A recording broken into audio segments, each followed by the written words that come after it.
ሰላም ቤተሰቦቻችን የዕለተ ሐሙስ ዋና ያልናቸውን ዜናዎች ወደ እናንተ ይዘን ቀርበናል። ከዜናዎቹ ጋር እንያድናት ነኝ። አብራችሁን ቆዩ።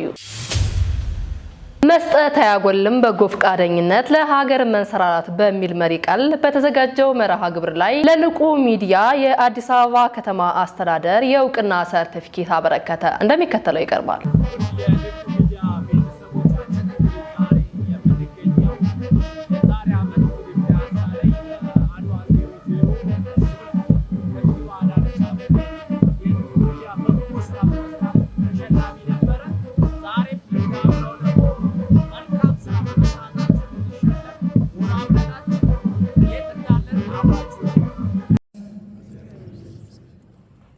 የተከበሩ አቶ ታገሰ ጫፎ የዕለቱ የክብር እንግዳና የሕዝብ ተወካዮች ምክር ቤት አፈ ጉባኤ፣ የተከበሩ ወይዘሮ ዜና አቃድር የአዲስ አበባ ምክር ቤት አፈ ጉባኤ፣ የተከበራችሁ የከተማችን አመራሮች፣ የተከበራችሁ የሃይማኖት አባቶች፣ አባገዳዎች፣ አለስንቄዎች፣ የተከበራችሁ በዛሬው የእውቅናና የምስጋና ፕሮግራም የበጎነት አምባሳደሮቻችን የሆናችሁ የበጎ ፍቃድ አገልጋዮች፣ ባለሀብቶች፣ በበጎ ፍቃድ ስራ የተሳተፋችሁ ሁሉ፣ ጥሪ የተደረገላችሁ እንግዶች፣ ክቡራትና ክቡራን፣ ከሁሉ አስቀድሜ ዛሬ በእንደዚህ ሁኔታ ህዝባችንን አገልግለን በርካታ የሚፈሱ እንባዎችን አበሰን እግዚአብሔርን እናንተንም ለማመስገን ስላበቃን ፈጣሪ አምላክን እጅግ አድርገን እናመሰግናለን። እንግዲህ ደጋግመን ተገናኝተናል። ከሳምንት በፊት ወይም ደግሞ ባለፈው ሳምንት በታማኝ ግብር ከፋይነታችሁ በዚህ አዳራሽ ተገናኝተን አርአያነታችሁን ስንዘክር ነበረ። እንደገና ደግሞ በበጎ ፈቃድ አገልጋይነታችሁ ዛሬ እዚህ አዳራሽ በድጋሚ ተገናኝተናል። ይቀጥላል።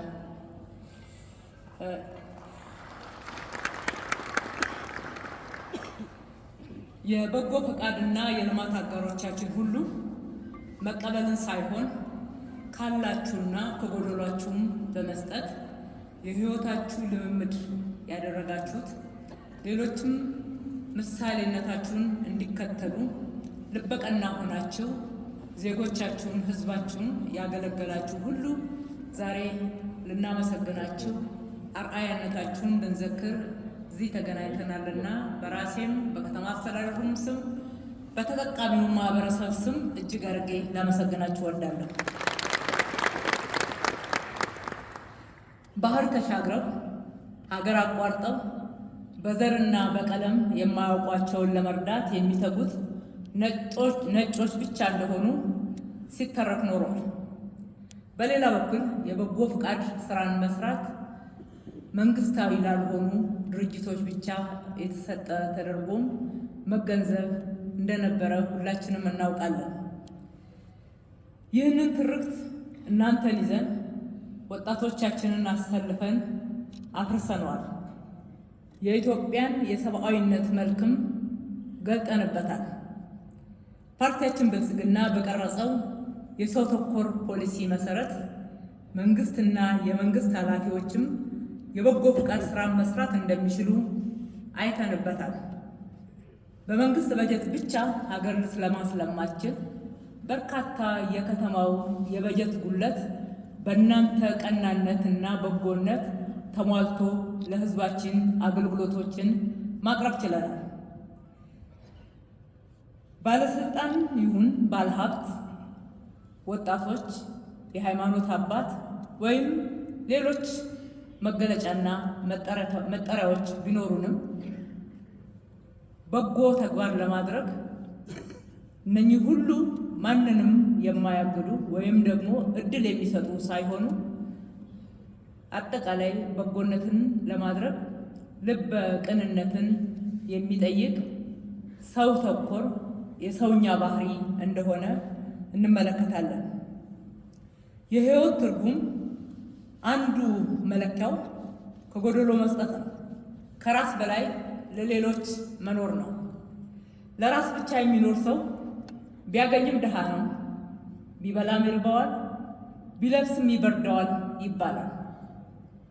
በእርግጥ ማንም ሰው በተቀበለው ብቻ ዘላቂ ደስታንና የህሊና እርካታን ሊያገኝ አይችልም። በዙሪያው ላለ ማካፈል፣ በዙሪያው ያለን ህመምና ማጣት መጋራት፣ እንዲሁም ከመሬት ተነስቶ እንደዚህ አይነት ባህሪ መላበስ የሚገኝበት ሳይሆን ልክ እንደናንተ የላቀ ስብዕና፣ ቀና ልብና መሰጠትን ይጠይቃል።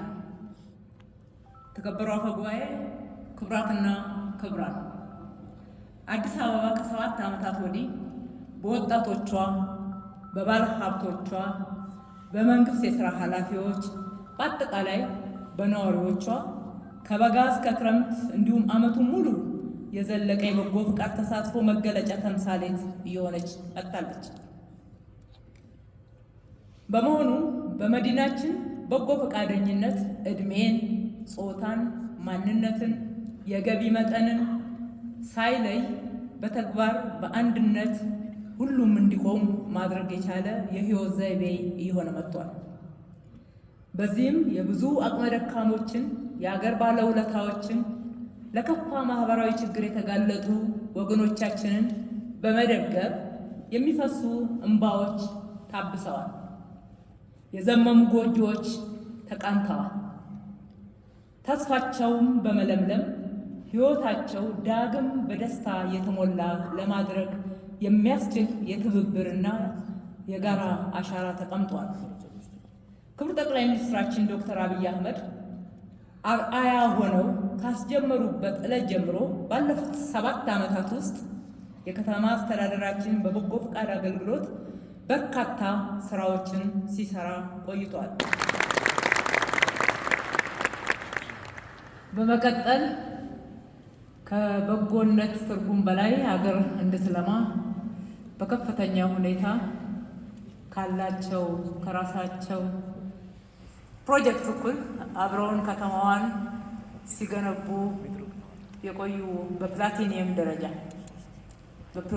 ደረጃ የሚሸለሙትን የተከበሩ አፈ ጉባኤ አቶ ታገሰ ጫፎ ወደ መድረክ መጥተው እንዲሸልሙልን በአክብሮት እንዲሸኙልን እንጠይቃለን።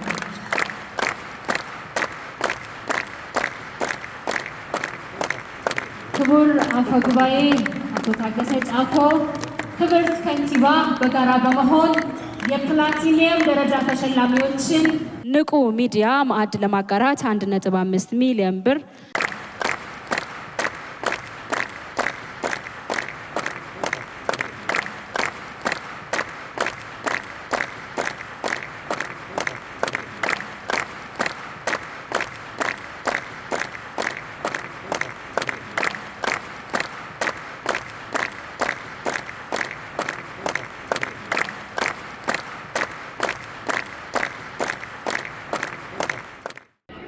ውድ የንቁ ሚዲያ ቤተሰቦቻችን መልካም ስራ እንግዲህ በፈጣሪ ሰዎችን ስንመሰገን ደግሞ ብርታት እናገኛለን።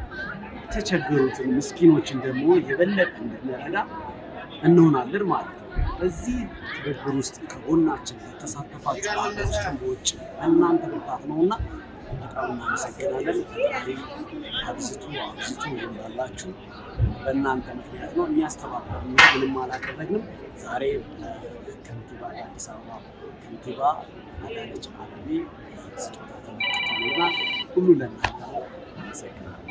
የቅዱስ ሲኖዶስ ምልዓተ ጉባኤ የመጀመሪያው ቀን ውሎውን በተለያዩ አጀንዳዎች ላይ ውሳኔ ሰጠ።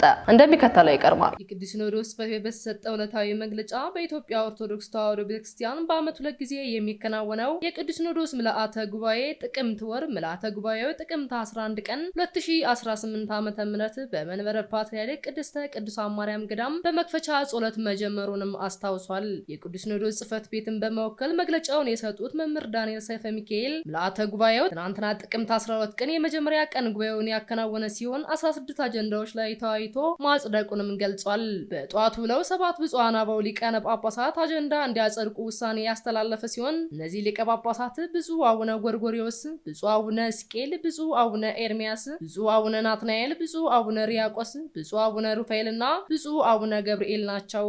ኮሚቴው በብፁዕ አቡነ ጎርጎሪዮስ ሰብሳቢነት በብፁዕ አቡነ ዲዮስቆሮስ አስረጅነትም ተሰብስቧል። ምልአተ ጉባኤው በከሰዓቱ ውሎ ከ16 አጀንዳዎች በአራቱ ላይ ውሳኔ የመስጠቱን ያስታወቀ ሲሆን እነዚህም ውሳኔዎች ውሳኔ 1 ቅዱስነታቸው በጠዋቱ የመክፈቻ ጸሎት ያስተላለፉት መልእክት በቀጣይ የሥራ መመሪያ አድርጎ ምልአተ ጉባኤውንም አጽድቋል። ሁለተኛ ከጥቅምት 4 እስከ ጥቅምት 10 በነበረው የሰበካ መንፈሳዊ ዓለም አቀፍ ጉባኤ የነበሩ የቡድን ውይይቶች በቃለ ጉባኤ ቀርበው ቃለ ጉባኤው ምልአተ ጉባኤው የ2018 ዓመተ ምህረት የሥራ መመሪያም አድርጎ አጽድቋል። ሶስተኛ ሀገራዊ ሰላምን አስመልክቶ ምልአተ ጉባኤው በግንቦት ወር ተወያይቶ ሊቃነ ጳጳሳት የያዘውን ኮሚቴ ያዋቀረ ሲሆን ኮሚቴ የሰጠውን ኃላፊነት አጠናክሮ እንዲቀጥል ተወያይቶም አጽድቋል። አራተኛ በትግራይ የተፈጠረውን ወቅታዊ ክፍል አስመልክቶ የተወያየ ሲሆን በውይይቱም ህዝባቸው አብያተ ክርስቲያኑም የኛ ቤተ ክርስቲያን ሀብት እንደመሆናቸው ቀደም ብሎ የተዋቀረ የሰላም ኮሚቴ ስራውን አጠናክሮ እንዲቀጥል በምልአተ ጉባኤው ላይም ተወስኗል። የቅድስት ሥላሴ ዩኒቨርሲቲ በወላይታ ከተማ የቅርንጫፍ ማስተባበሪያ ጽሕፈት ቤት ከፈተ።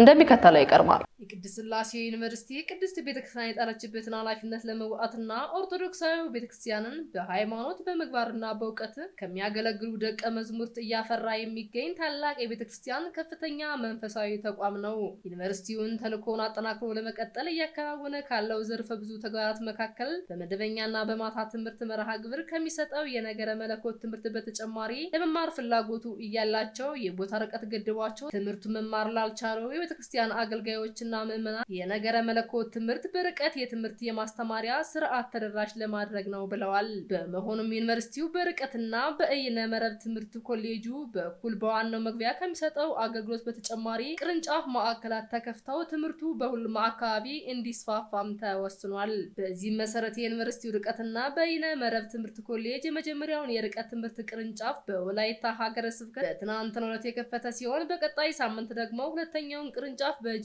ሀገረ ስብከት እንደሚከፍት ከኮሌጁ ያገኘነው መረጃም ያመለክታል። ጥቅምት 13 ቀን 2018 ዓ.ም ከንቁ ሚዲያ ደረሰላችሁ ዜናዎች እኒን ይመስሉ ነበረ። ቀሪዎቹን ከቀሪ የንቁ መርሃ ግብሮች ጋር አብራችሁ ቆዩ እያልን እኛ ከውዱ ተሰናበትናችሁ። ሰላም እግዚአብሔር ከእናንተ ጋር ይሁን። ቸር ሰንብቱ። ንቁ ኦርቶዶክስ ተዋህዶ የጸሎትና የንስሐ መርከብ ማህበር በእግዚአብሔር ፈቃድ በወንድማችን የኔነ ተስፋዬ አስተባባሪነት ከተመሰረተ ጊዜ ጀምሮ ከሚሰጣቸው ዘርፈ ብዙ መንፈሳዊ አገልግሎቶች መካከል የሐዋርያዊ አገልግሎትና ያሬዳዊ ዝማሬዎች አንዱ ነው።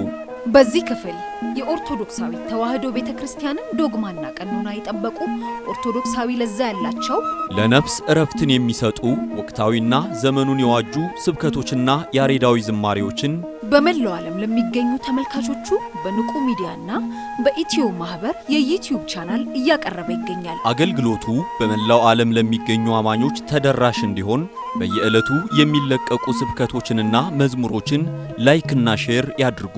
እንዲሁም የዩቲዩብ ቻናላችንን ሰብስክራይብ በማድረግ የዚህ ታላቅ አገልግሎት ባላሻራ ይሁኑ። ንቁ ሚዲያ ርቱ የቤተ ክርስቲያን ልሳን